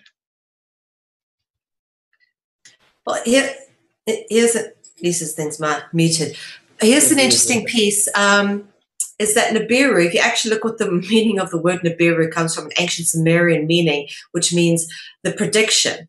Now, what's interesting, if you start looking at what you say about how they're writing remnants in now, okay, how you look at how they also sort of talked about perhaps they talk about the fallen angel, perhaps there was a star that fell to earth or something like that. It's, for me, I see that happening. I see the remnants being written in with the return of Nibiru. It was when they write about it again, they can talk about it was predicted that this deity returned. Its name was the prediction, that kind of thing. There's so much of it. It's too obvious now. You know, we know the template too well. Those of us who do the research keep coming across these patterns and going, oh my God, you know, you've got to be stupid not to see it. But absolutely, they're playing out the remnants, and this whole Nibiru thing is I mean, we may not be around to see it, but if that planet comes around, it's going to be played out like a deity, okay? Because of the way in which the word Nibiru constructs, you can see that it will, in the future, like Jupiter, the planet, be named as a deity. It was always a deity in ancient religions. The sixth planet, that's why the six-pointed star and everything. There's so much surrounding the symbolism of Jupiter going back through all the various languages. And it was referenced as the sixth planet, even though it's not the sixth planet, because we know there's various other ones in between. But that's how they kind of look at the etymology of it. It is all being set up for, as you say, a remnant syndrome playing out for the future. There's all the hallmarks are there. Yeah. We did plan on taking callers today, and we've left it a little late, but we may have time for one or two if we get the call-in details up on the screen pretty quickly. We might have time for one, because we have to finish right on time. There is another show coming on straight after. Laney's on. Yes. So yeah, sorry, we just got caught up in our own conversation. And quick jump back to last week. Randy Moggins and Duncan O'Finian could not make it on the show last week, and we're currently playing Skype and Facebook tag. It's actually become quite a big joke. We want to have a conversation, and we've basically come to the point of like, if we get all three of us or four of us together at one time, with everyone having internet at one time, even if we have to, we'll pre-record and put it out that way. Because all these time zones are just a little bit of a pain in the ass. 4 different time zones with it's not working very well. Well, it's not just that. I mean, they just can't seem to get themselves. Duncan's online. having issues getting online. I can't imagine why. Yeah, and Duncan doesn't work by a watch. She kind of works by Duncan time. Yeah. Okay, so we need to watch it. Pull a number in on screen. Okay. But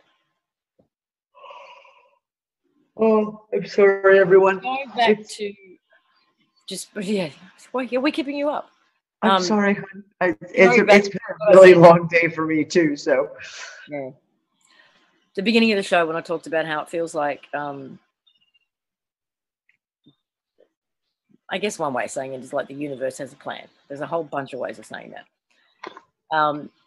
And it's playing out right now really, really strong. And not to take anything away, excuse me, mate, it's contagious even via Zoom. Not to take anything away from our ability as creators, because I'm not.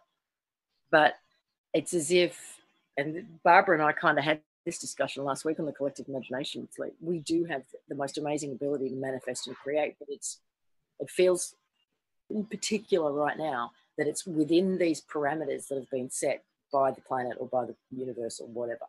That this is the plan, this is the path we're going down, this is the road. Now you can play as much as you like within this path, but you're going to follow the yellow brick road. But that's the way we're going. Yeah.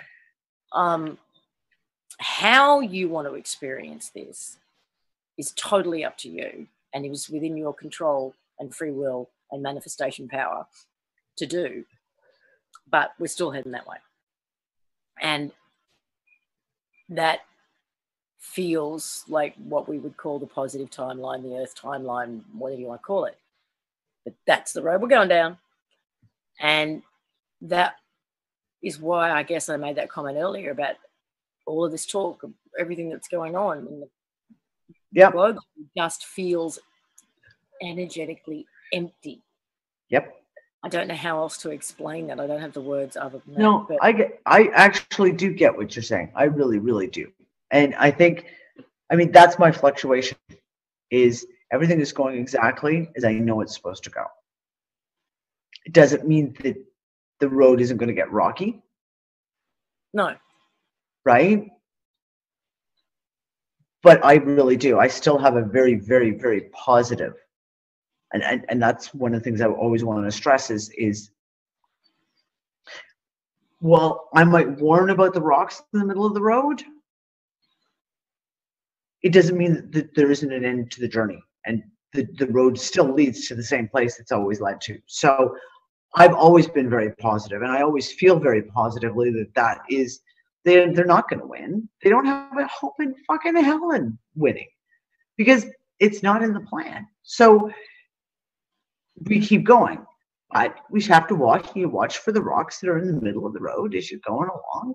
You don't want to, twist your ankle on the last bend, right? So, but they're trying to make it look like a getaway scene from the 2012 movie. The trees are falling in your path, and the volcanoes, and the earthquakes, and the but the hero always manages to dodge and weave and jump and run and gets out of it. Yeah, exactly. It's a bit like that. That's right. So we're all the heroes. We're all going to make it to the hero always makes it to the end of the movie. Come on, Hollywood can't sell a movie unless the hero makes it to the end. Does it mean that we're not going to maybe get a few, bumps and scrapes and maybe get a little bit of dirt on our faces, along the way? Artistically created dirt. Yeah, it's sort of, I'm tired. I'm really tired. It's been a long day. Do you want to address the latest Sphere Alliance message or not? The Sphere Alliance can go bite my hiney. Seriously, I just, it's so fucking ludicrous, so ridiculously preposterous, so asinine that I just sat there. Nick was way more upset about it than I was. So yes, apparently they asked American Kabuki asked the Sphere Alliance. I guess it started off with asking who is ISIS. Well, guess what? Our very own Lisa is ISIS. Everyone applaud. Everyone. Oh, ISIS, it's so nice of you to show up. And apparently, so then he wanted to know what characters I've played, and apparently I was Joan of Arc, Mary Queen of Scots, and Attila the Hun, and some Chinese guy I've never heard of. Yeah, I'm Attila the fucking Hun. I think that Chinese guy is a girl. Oh, okay. It's, Have to look. My only comment was, could you not have picked a better picture of me to Photoshop into Joan of Arc fucking armor? Seriously? I'm stuffing my face on a bus after 10 hours of trying to get to the fucking Sahara, and that's the picture you picked to Photoshop? Sorry, my ego was a little bruised by that picture. It was just oh, wow, that's a seriously bad picture. I don't care about the message because, fuck, seriously, ridiculous. But, yeah, this Sphere Alliance can bite me in the hiney for all I fucking care. All I'm going to say is personal message to Bill. here whenever you want to shake all that off and have a chat. Yeah. Because you can see the strings from here. Yeah. Really? Just a bit.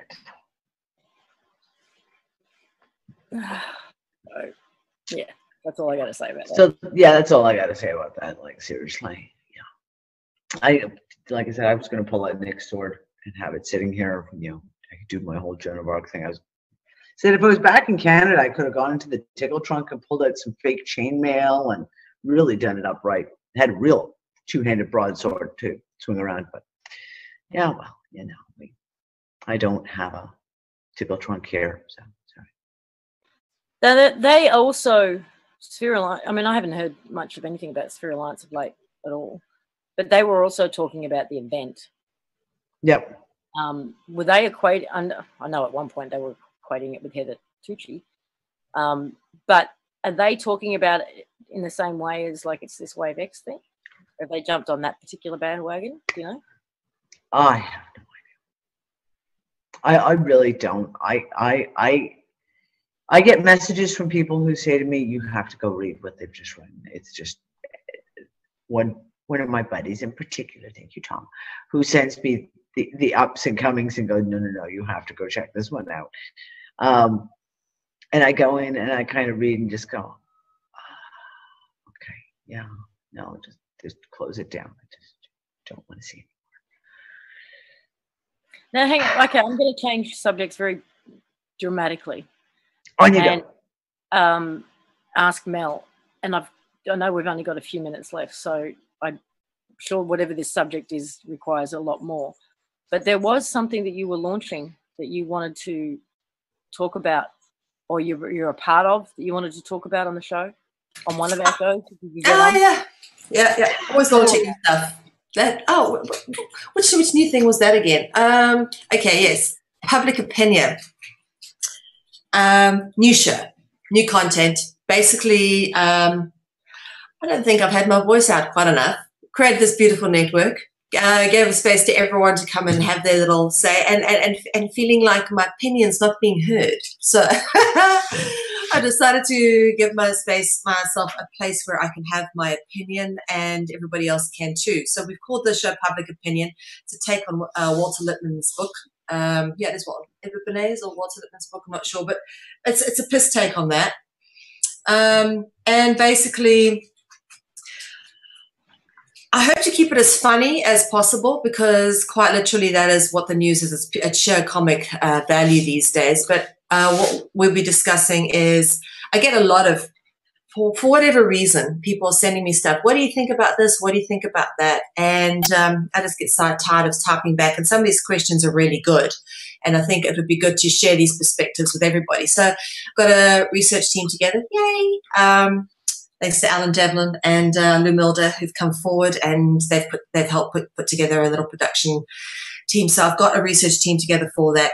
So we've got that new show starting, Public Opinion, but also there's a new law project which is starting. And basically, this is what the phone call was about earlier, Jerry Bruce. After the failure of the ITNJ, there is the pieces being picked up. And funny enough, it's all the people who have been burned by Sasha Stone have sort of come out the woodwork, pulled together and decided to not let this fall to death, basically. And we have a great team. There really is. It's an amazing team of people. I've been on the phone to them constantly. Mike Upston, Rebecca Cope, Sue Rhodes as well. Obviously, we know about it because obviously Rebecca's spoken to her.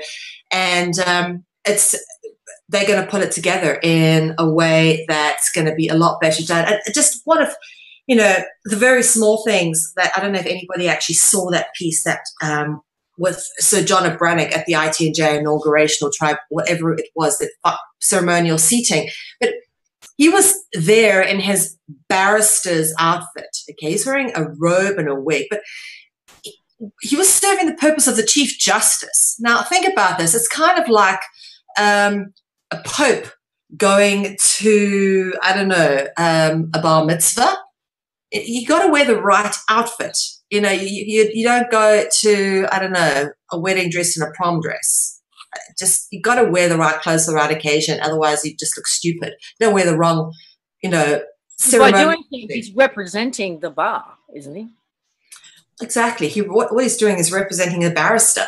Okay, the word barrister comes from the word bar. Yeah. Right. And but he's not even there in the capacity as barrister because he wasn't appointed barrister. He is the Chief Justice. He's not even wearing the right frickin' clothes. Okay, not the right outfit for the occasion. And this is the whole joke of it. Sorry, just want to backtrack for a second. When you said that because due to the failure of the ITNJ, now does that mean that ITNJ is officially dead? Because as far as I know, they're still moving forward. Well, Rebecca Cope was the founder of the IT, was one of the founders, and she's dissolved it. She's had to, because what she needed to do was everybody else who signed in as founding advocates, she had to dissolve it for them as well, so that they weren't liable. So that's what she did. She did the honorable thing when she realized it's a crock of shit. Okay, but let's just say that everybody who was involved, including Rod Klaas, okay, has actually showed up recently, and he's in communication with us. So there is nobody on in the Sasha Stone camp except for Sasha and Brian Kelly, who I believe is digging his new pool. But apart from that, I don't think there's anybody who actually can work with Sasha or wants to work with Sasha anymore, or that will work with Sasha, because it's not a case of we don't want to. It's a case of I think he's just burnt everybody so much no one wants to work with him anymore. And I just found out, and I'm not going to say it on the air because I can't, because I was sworn to secrecy, but someone else has just left that camp too. That was a big one. Ooh. Off air, guys. I'm sorry. I can't tell you this on air. I'm sorry. Damn you. I'm sorry. Promised. Take it into the chat room right now for me. Go ahead. Nope, because one of you will blurt it out. I won't say anything. I promise. I'll tell you when we get off here. Okay. Fine. But okay, but what is the official stance from, say, Sasha or New Earth on the ITNJ then? I don't know. I don't give a fuck personally. I have just like.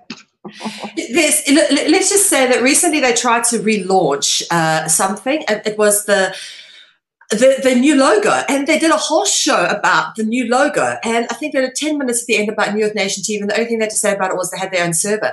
Okay, lovely. So how are you going to create content? Because the show that they were talking about having there was Adventures into Sovereignty, which, you know, most likely is not going to happen for them anymore, and most likely we'll be doing a show with CCN at some stage. So, you know, that show's not happening. What content you're going to have on your little television network? I got 8 letters after that symposium where they were saying, you know, Mel, we actually remember what you were saying all along about it being an epic exercise in branding. That's all it was. He was launching his logo. There was no substance to the symposium at all. It's absolutely falling apart at the seams, and we don't even need to pick it apart anymore. It just is, okay, because the truth is being revealed and no one wants to get involved with that mess anymore, simply because they put all their efforts, energies, and resources into it only to have it thrown back in their faces. And this is the latest one. Sasha's been going around telling everybody that he started Conscious Consumer Network, and that, this is his project. Yeah, taking credit for our network, guys. Yeah. So, yeah. I'm sorry. That is just fucking hysterical.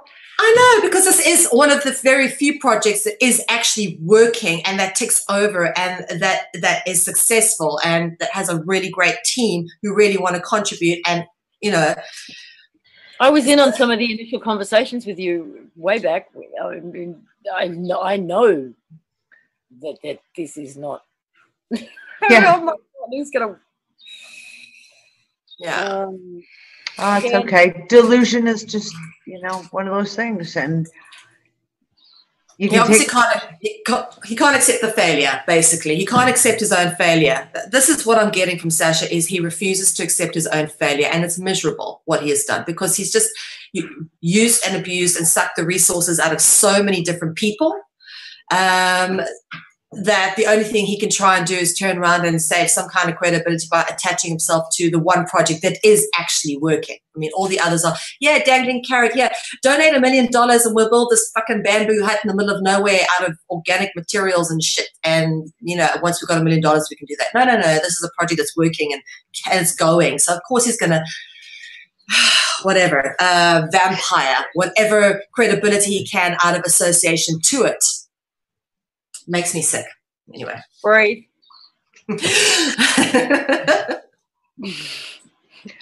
I just don't give a fuck.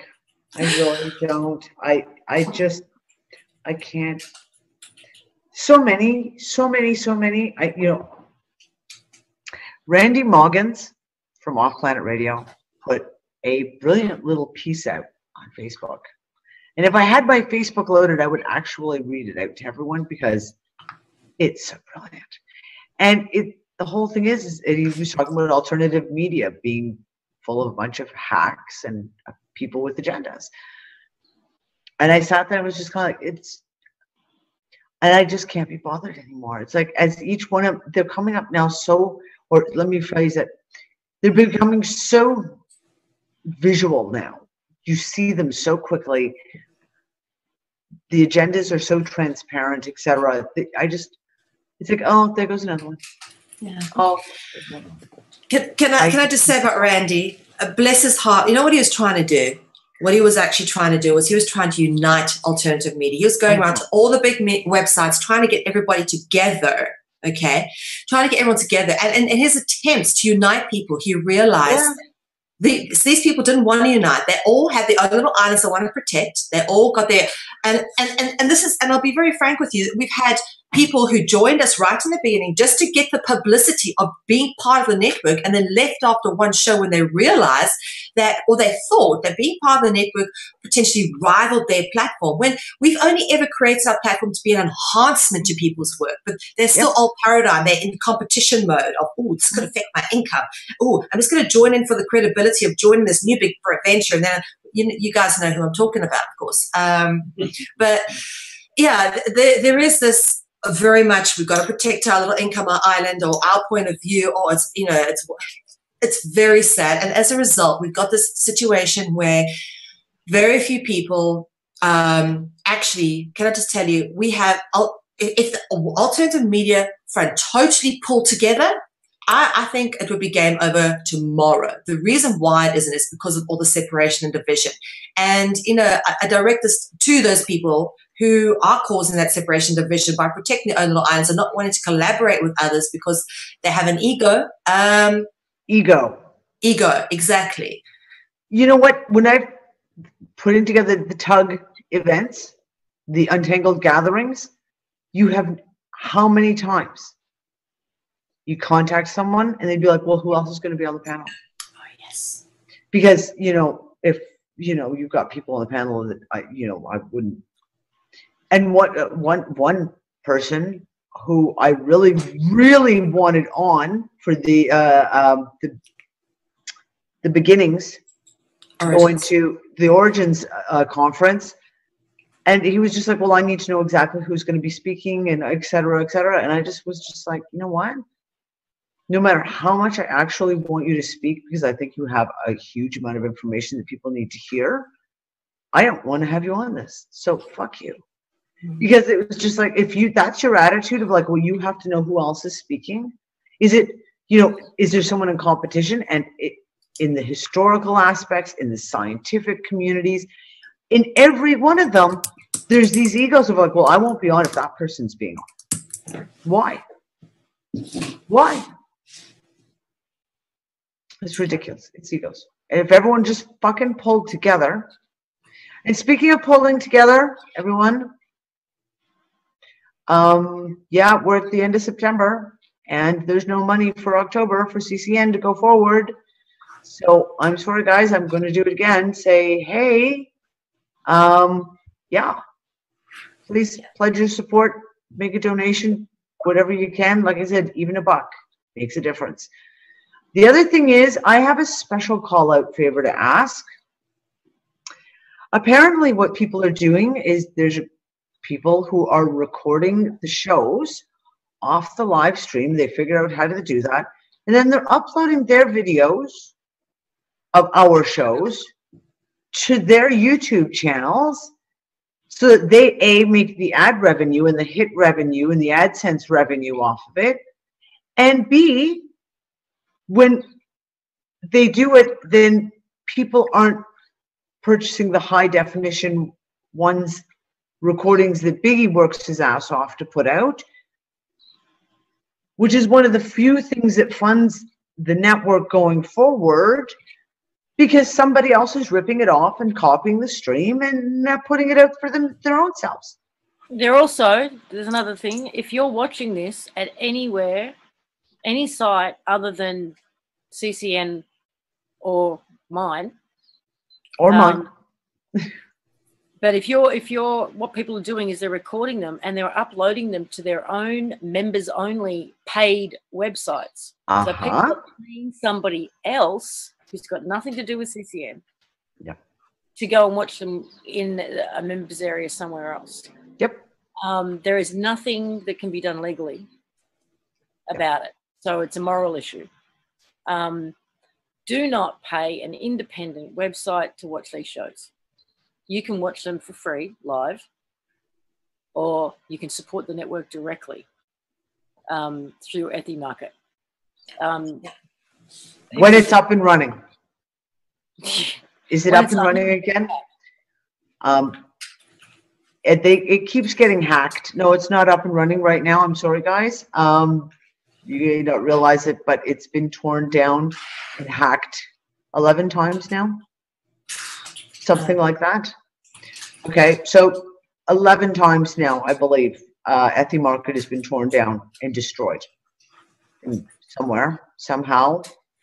And each time Biggie has to go back in and build it from the ground up. There's a few things that need to be sorted out for us, just to give you an idea of what we need to do, because I'm very transparent about the costs. We're heading towards the end of the year. We've got 3 months left at the end of the year. We need to renew the broadcast license with live stream. We also need to upgrade the software because Biggie is literally hanging together, smoke coming out the computer, chewing gum, sticking wires together. He's MacGyvering it. This is the aim for 2016, is to be able to upload all shows within a couple of hours of shows finishing. And that can only be done with a new computer. The one we got the very basics. When you start a project, you don't get the best of the best. You get what you need, and then you can always upgrade that. Well, that's what the plan was when we went in. But the bottom line is that we sometimes are being left 2 to 3 to 4 days without able to get videos up online because of the backlog of work or the websites being hacked, etc. It'd be a lot easier if we got that upgrade. That means everything would be on immediately. And that also then stops people from going and taking the live stream and uploading it because we get it up immediately. It's that period of 2 to 3 days that allows for people to get impatient and go back on the stream, pick it up, because you can rewind the live stream, pick it up and then upload it, because they've been doing that and we've been sort of plugging the holes along the way. So there's various solutions. All of them require funding to get sorted. Obviously, we'd like to get the archives to you guys at a much quicker rate. My cat's come in for a hello. We'd like to get the archives to you guys at a much quicker rate, almost immediately. We'd also like to keep going for 2016, which requires us to renew the broadcast license. The budget for 2016 is $60,000 to run the network for the year, which is a fraction of the cost of mainstream media networks. They go through that in a morning of recording. Okay, easily. Guys, I worked in mainstream media. That's a morning show easily. That they spend that kind of money. So what we've managed to put together in terms of, since the beginning of the year, over 800 shows Biggie has produced. Okay, I don't know any other network where you get 800 shows produced for that kind of budget. So what we're able to produce for the amount of resources required is huge, and we really need people to pull a finger out and help us, because we cannot do this. We work our butts off. Seriously, we cannot do it without the resources. We've got the manpower, we've got the talent, we've got the team, but unfortunately we do still need to pay for things like the broadcast license. We need to get the computer upgraded so that we can be more efficient for you guys in terms of getting the archives to you quicker, okay? And Also, we want to take it onto our own private server so that we don't have to put up with all the hacks and things that we've been having. There's a number of things we can do once we've got our own servers, and the quality of everything will just increase and increase. We're constantly looking to improve the service that we bring you guys, and on a number of levels, a multi-level, different websites, interactive portals which are being built. This is an ongoing project. We don't just stop at one channel. We are looking to get a second foreign language channel, but again, it's all dependent on whether or not we get the resources to do it, and that's up to you guys. So please help us. And so only way we'll be able to continue to keep bringing you shows like this. Good stuff. And on that note, we need to leave because we've got Lainey lined up, ready and waiting. And we took off her time. So we did. Sorry. Thank you, Lainey. We do apologise for going over. If you really had to make a difference on a large scale with minimal resources, how would you go about it? Have you ever dared to dream of doing that which seems impossible? On a planet steeped with corruption and destruction, the question beckons, how do we change it? Media has a far-reaching impact on people and has been used to manipulate humanity into our current destructive patterns. In order to affect people into moving into constructive patterns of behavior, we need to construct a new paradigm of media.